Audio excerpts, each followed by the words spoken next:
देखो हेडिंग दो, एक्सरे।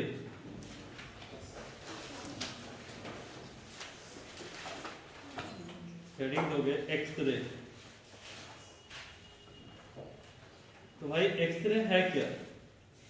यहां से आप लोग का ऑब्जेक्टिव क्वेश्चन आता है, जनरली ऑब्जेक्टिव ही आता है।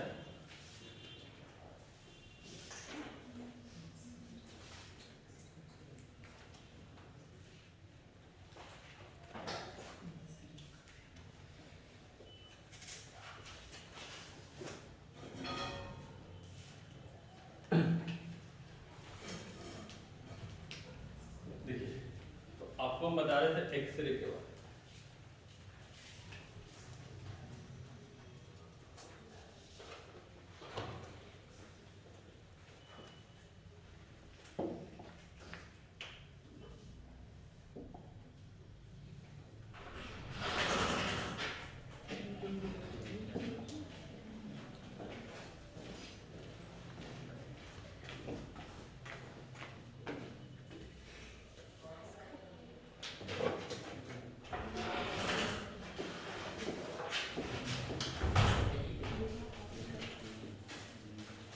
देखोगे, x ray is an electromagnetic wave.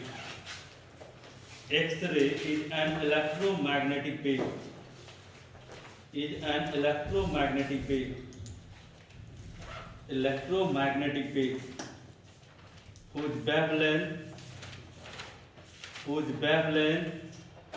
is lies between whose wavelength is lies between 0.1 angstrom to 0.1 angstrom to 100 angstrom. 100 angstrom. 100 angstrom. 100 angstrom मतलब क्या हुआ कि एक्सरे एक इलेक्ट्रोमैग्नेटिक वेव है जिसका वेवलेंथ कहां से कहां तक होता है? 0.1 एंगस्ट्रॉम टू 100। ये क्वेश्चन में आता है कि एक्सरे का वेवलेंथ कहां से कहां तक होता है? 0.1 एंगस्ट्रॉम से लेकर 100 एंगस्ट्रॉम। याद कीजिए, बताए थे रेंज में। चलो अब ध्यान दीजिएगा कि एक्सरे में हम आपको बताया कि एक्सरे का वेवलेंथ 0.1 से कितना होता है? 100 होता है। लिखिएगा, the X-ray of a smaller wavelength, the X-ray of a smaller wavelength are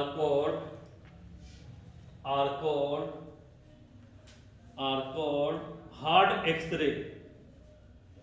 Hard X-ray and the longer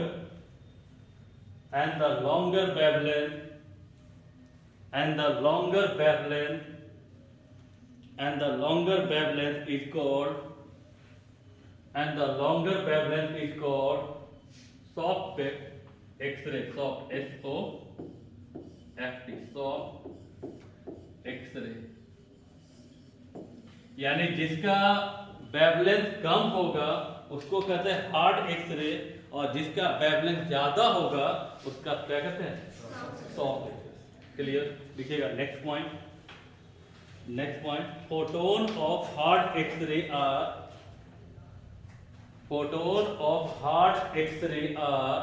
more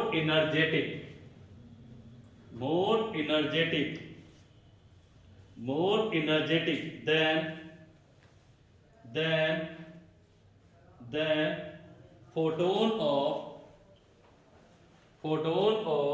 soft X-ray. Photon of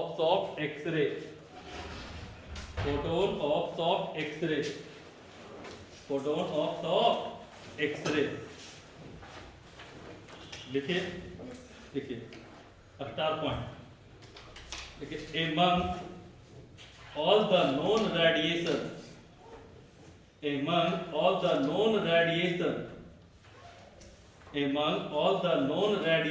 except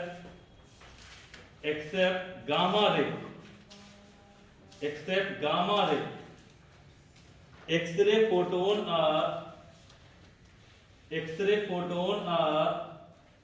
more energetic than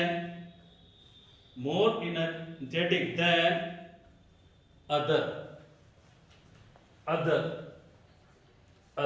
मतलब कहना क्या चाहता है यहाँ पर कि जितने भी रेडिएशन के बारे में हम जानते हैं, जितने भी रेडिएशन गामा को छोड़कर, किसको छोड़कर, गामा को छोड़कर एक्सरे का है ना एनर्जेटिक पावर जो होता है वो बहुत एनर्जेटिक होता है किससे, दूसरे, यानी किसको छोड़कर, सिर्फ गामा को। इसका मतलब ये हुआ कि गामा सबसे ज्यादा होगा।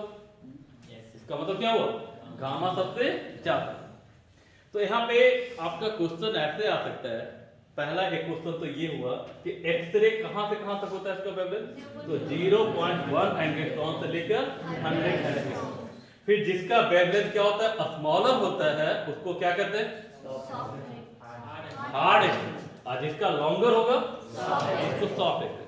और हार्डर आपका जो हार्ड एक्सरे होता है वो मोर एनर्जेटिक देन क्या होता है, सॉफ्ट। ठीक है, फिर हमने आपको बताया कि जितने भी रेडिएशन जो हम जानते हैं सिर्फ गामा को छोड़कर आपका एक्सरे का जो फोटोन होगा वो मोर एनर्जेटिक होगा दूसरे। चलिए नेक्स्ट पॉइंट बढ़िएगा अभी, देखो the penetrating power of x ray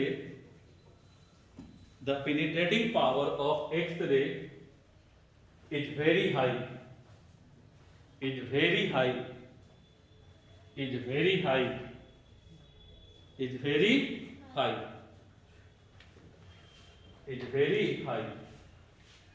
यानी एक्सरे का जो पेनिट्रेटिंग पावर होता है, भेदन क्षमता होता है, वो क्या होता है, हाई होता है। तो स्पीड ही ज्यादा है, एनर्जेटिक ज्यादा है, तो इसका मतलब क्या होगा, पेनिट्रेटिंग पावर भी क्या होगा ज्यादा।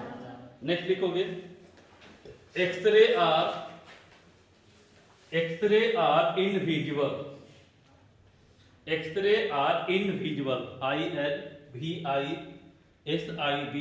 इनविजिबल मतलब अदृश्य। Next point, they travel in a straight line,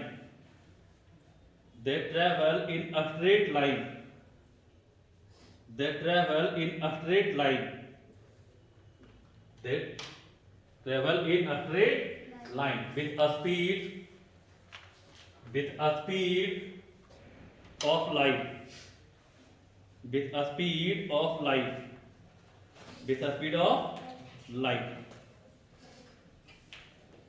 speed of light, मतलब एक्सरे जो होता है वो स्ट्रेट पाथ पे मूव करता है, कितने स्पीड से, तो स्पीड ऑफ लाइट, क्योंकि ये इलेक्ट्रोमैग्नेटिक वेव है, रेडिएशन है, और इलेक्ट्रोमैग्नेटिक रेडिएशन है तो उसका स्पीड कल बताया था ना, कितना होता है, स्पीड ऑफ लाइट के बराबर, दैट इज 3 × 10⁸ मीटर पर सेकंड।